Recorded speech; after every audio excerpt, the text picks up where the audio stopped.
Okay,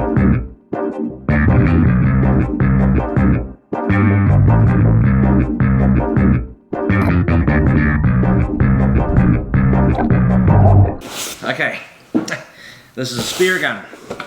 It's a new wetty spear gun.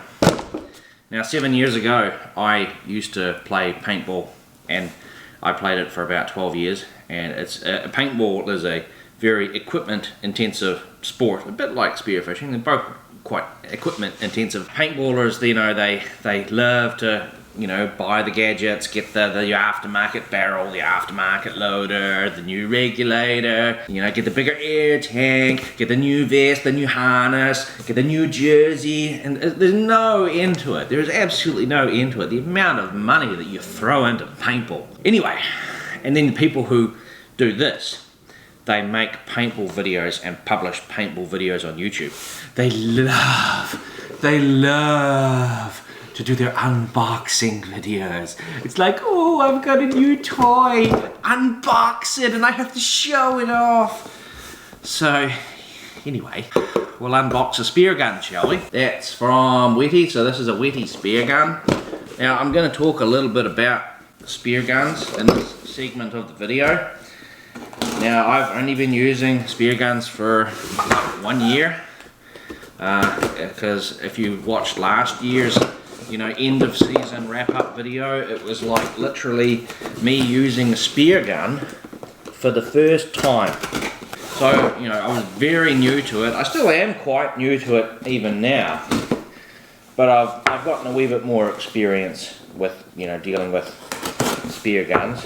So, for people who are already familiar with spear guns and spearfishing, you know, that's a lot of the stuff in this video that I'm going to talk about here. Maybe not that interesting, or maybe not that relevant. If you don't know a lot about spear guns, or you haven't bought your first one yet, you know, this will give you a little bit of information, and I'll tell you some of the things about spear guns that I wish I was told that people didn't tell me. So I'm going to show you this one, and I've got like 2 other spear guns I'm going to show you as well. I'm going to talk a little bit about them. And so if you haven't bought a spear gun yet, you know, or you know, maybe you might buy one, you might go down that path. Yeah, it'll give you a little bit of an idea. So this is a Wetty spear gun. Look, I'm not sponsored by Wetty. I do like their spear guns. I think they make pretty good spear guns, and I'll tell you why once I pull this thing out of the box.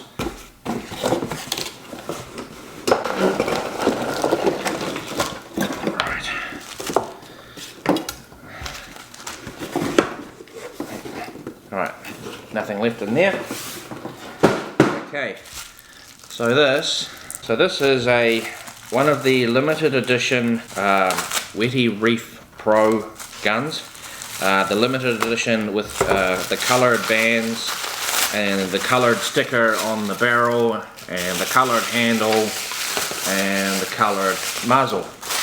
So these are currently like $279, I think, on the Wetty website. Now look, again, I just want to preface this just by saying I'm not like a spokesman for Wetty. I'm not sponsored by Wetty. Other spear guns that are made are good as well, not just Wetty ones. The Rob Allen ones are good guns. Freediver series are good guns. Wetty is good guns as well. One of the things that has tripped me up a lot when it comes to spear guns and learning to use a spear gun is when you've got a standard spear gun with rubbers on the front, like 1 rubber or 2 rubbers. This one's got double rubbers. Don't try loading the spear gun with the rubbers down here, okay, because the back of the spear has to go through the muzzle, because this is a closed muzzle. These rubbers have got to be sitting up the back, and when you put the back of the spear in, they've got to go under there. Now when you have an open muzzle spear gun, the way that you load it is a little bit different in terms of, you know, how you secure the front of the gun. Alright, so spear goes in there, clicks in place. Take your shooting line and pull it down onto the line release, which is that thing there.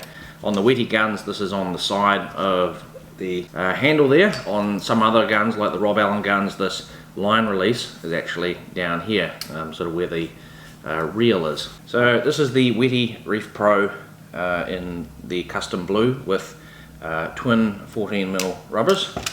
I may possibly change that in the future to single 16mm rubber. And this is kind of the new toy because I have 3 spear guns. I'll tell you a little bit about this one and I'll show you the other ones as well, and you might learn something. Okay, so spearfishing 101. You have never used a spear gun before.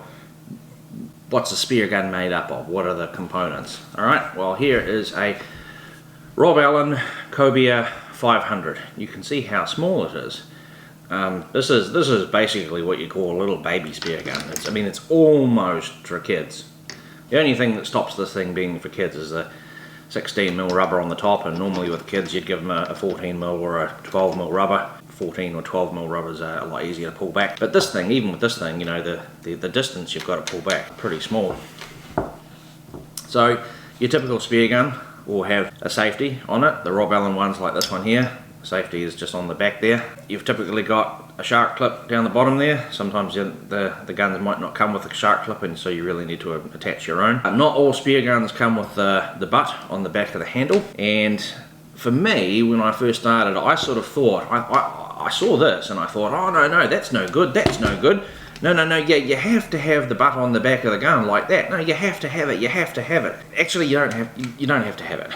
When I took this thing into the water and I loaded it for the first time, you know, I'm taking the surface area of this thing, pushing against my loading pad, pulling back and loading the gun, and actually, the difference is like negligible, like nothing. Because the thing about this is a handle that doesn't have the butt on the back of it. It's just the surface area of the back of the handle gets pushed against you, and you know, the bigger surface area is actually sort of what you want. Now, spear guns are typically modular, so you've got your handle, which contains your trigger mechanism. You've got your barrel, which is this thing here. Now this Rob Allen Cobia 500, it has like a big Ocean Hunter measuring sticker on it. You know, they don't usually come with measuring stickers on them, but that's just like an aftermarket thing. You can buy a measuring sticker. Then you've got the muzzle. Now this is an enclosed muzzle. You can see the front there where the spear is sticking out. It's a closed muzzle, not an open muzzle. I've got a roller gun over there with an open muzzle, and I'll show you that later. Generally for beginners, you know, a closed muzzle is easier to learn how to load. You've got your spear, also known as a shaft. You got your flopper, also known as the barb. So it's pretty self-explanatory. This thing goes through the fish, the flopper engages, the fish gets stuck on the spear. You've got your 16mm rubber. This is this thing here. This is called the wishbone.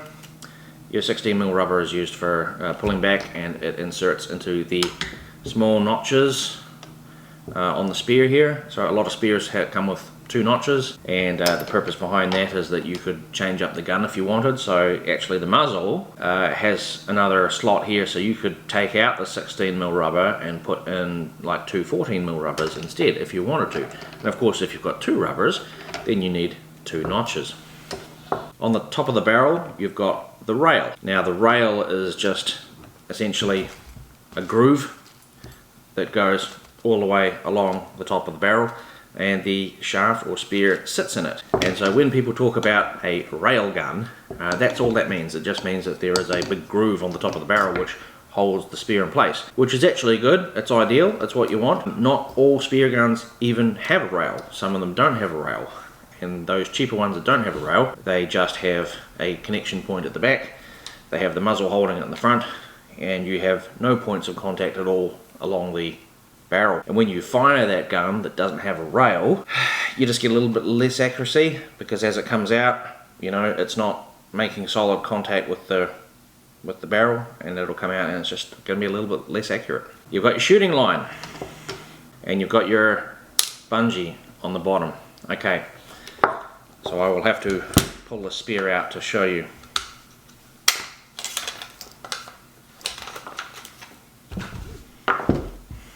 So there's your spear.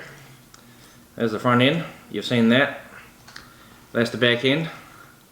So you've got your notch under there for loading in. You've got your little grooves there for the wishbone to grab onto. Sometimes these will actually look like little shark fins instead. Yeah, it just depends on the design of the spear. Right here, you've got your monofilament shooting line, which is basically just like really thick fishing line. Essentially, that's really all it is. It's crimped into place with a loop here. It's attached to the front of the spear gun underneath using a bungee.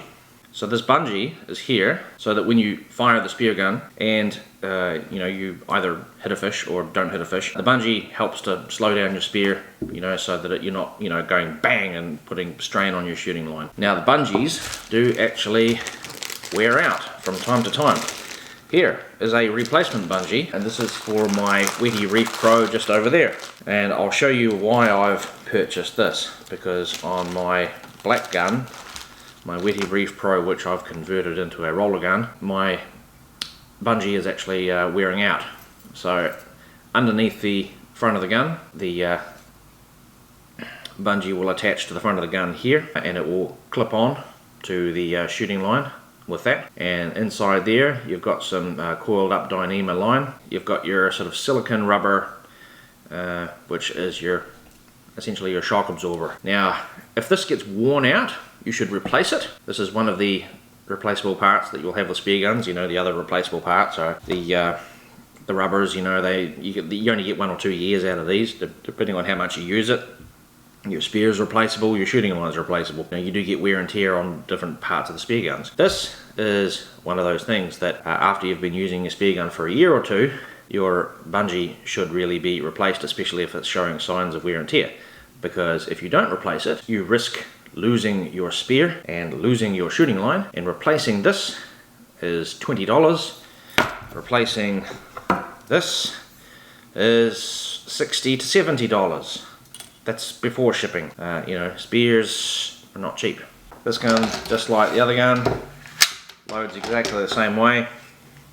As I said, with the Rob Allen gun, the line release is under here in front of the trigger guard, whereas on the Wetty guns they actually put them to the side rather than under that trigger guard. And, the reason they do that is so that you can put a reel on there, if you want to have a reel. Both of these brands, Wetties and Rob Allens, are pretty good guns. If you wanted to start with a spear gun, you weren't sure which one to get, honestly, you can't go wrong with either one of these ones. They both have decent parts. So the main difference between the Rob Allen there and the Wetty, honestly, very little difference. It's essentially the same style of gun. It's got the same type of, different style, but the same basic type of handle. You've got a slightly different safety mechanism here.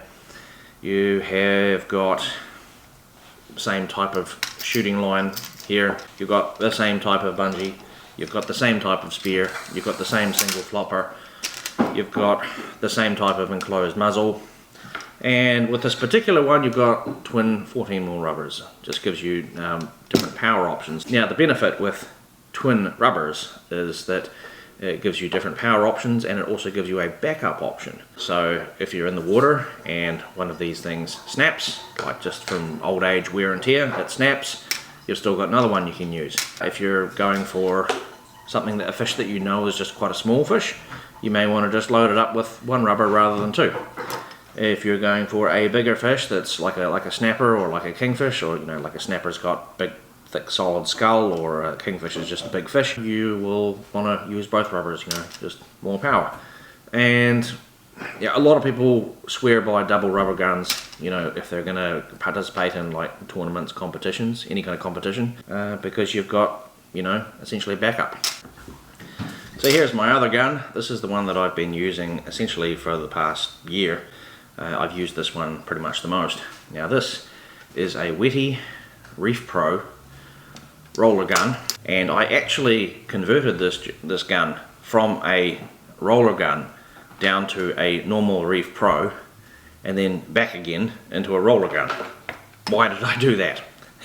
I did that because I didn't really know how to load the gun properly, and was intimidated by it. So it's just one of those things where sometimes the information is just kind of not quite there, and it's just little things that you get that are missed, and when you go to take the thing out in the water and you can't quite figure out how to load it, you run into problems. So the Wetty roller gun is basically the same as the Wetty Reef Pro, except for the rollers and the roller rubbers. The back of the gun is the same, the front of the gun is different. Now if you look at the muzzle there, this is what's called an open muzzle. So we've got a little section of Dyneema line here. This is red line. This is red Dyneema. This is what connects to the grooves in the back. So this is actually a wishbone. This thing here is actually just I guess what you call like a momentary assistant. It's like a load assistant. The rubbers get pulled through those front rollers. So those front rollers are on either side of the barrel. So when I first got into the water with this thing, I couldn't figure out how to load this thing because this thing is like so long.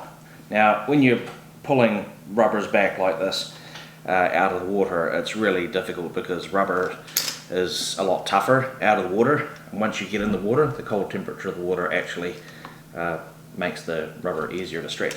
But essentially, here's the two things that I couldn't figure out, and this is where you might learn something if you've never owned a roller gun before and you think maybe you'd like to get a roller gun. How to load the thing.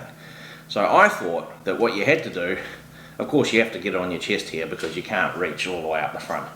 I thought that what you had to do is you get it on your chest and then you put your fingers around this thing and you just keep pulling back, and that's how you load it.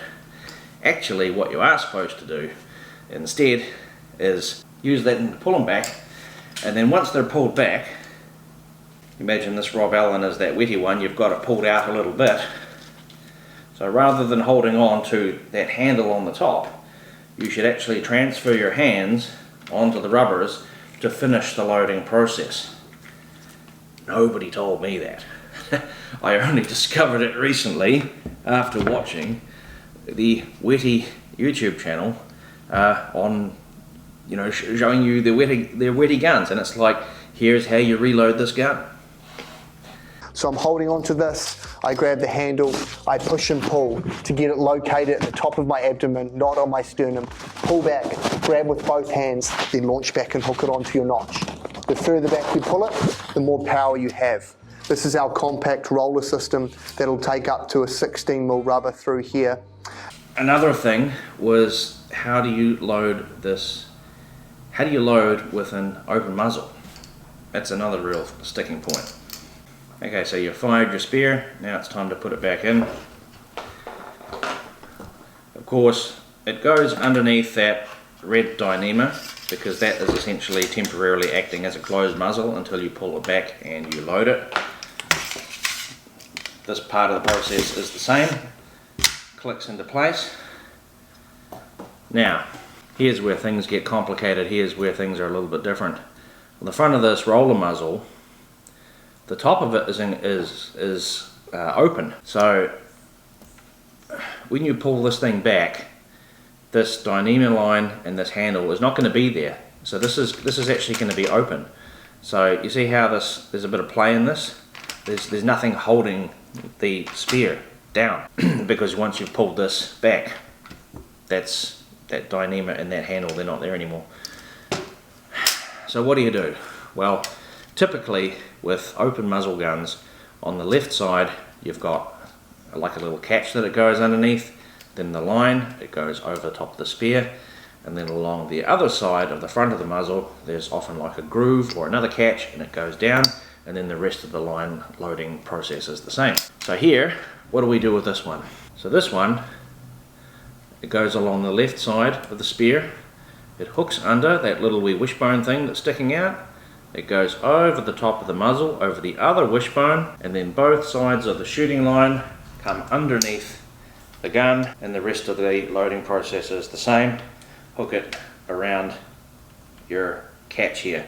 Here's another little trick, another thing that I only figured out recently. Okay, you often try to figure out like, how do I wrench this thing down? How do I pull this shooting line down to actually get it hooked over this little line release? That's actually quite tricky sometimes. Well, here's the trick with that. You've got two hands. One of the hands, you pull this down a little bit, you grab that line, you hold that line in place against the barrel with one of your hands. The other line pulls back and hooks it on, and it's actually not that hard. So right there, 3 little tiny little things on how to load a spear gun, and in particular how to load a roller spear gun, that nobody taught me how to do. I had to watch loads of YouTube videos to try to figure out how the hell do you actually load a roller gun.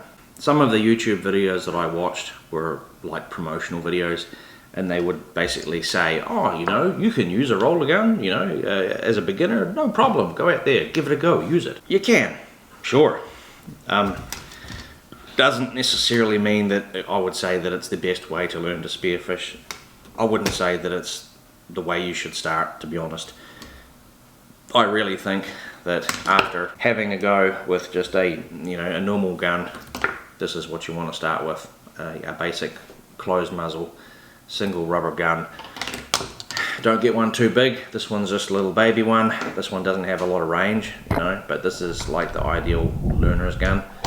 I wouldn't necessarily say go as small as this one, because this is only 50 centimeters. The overall length of the gun is like 90 centimeters, maybe 80 centimeters. This is a tiny little gun, and you can only hit fish. You can only hit small reef fish that are in close with this gun. That's all that this gun is useful for. You can't shoot further away. You can't shoot bigger fish. One last thing to consider is these cool measuring stickers, actually, and this is one of the reasons that I like the wetty guns. Most of the other brands don't have this like as standard.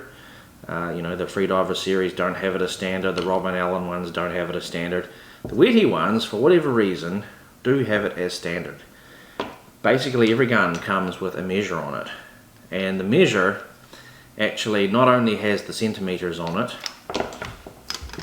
but it has markings along the measure with fish names on them. So you've got tarakihi, trevally, blue cod, butterfish, blue moki. Of course, where I fish, you know, the 35 centimeter butterfish measurement is the main one that I'm looking for, you know, if I'm shooting a fish, because that's one of the most abundant fish where I am. And you know, blue moki as well, 40 centimeters for blue moki. But of course, where you are, you may be living in a place where there's snapper, or you know, you're looking down. If you live down south in the far south, you know, you might live in the blue cod area, where there's lots of blue cod. So there's a wee bit about spear guns. That's the anatomy of a spear gun. That's what a spear gun looks like. Some of the basics on how to load a spear gun.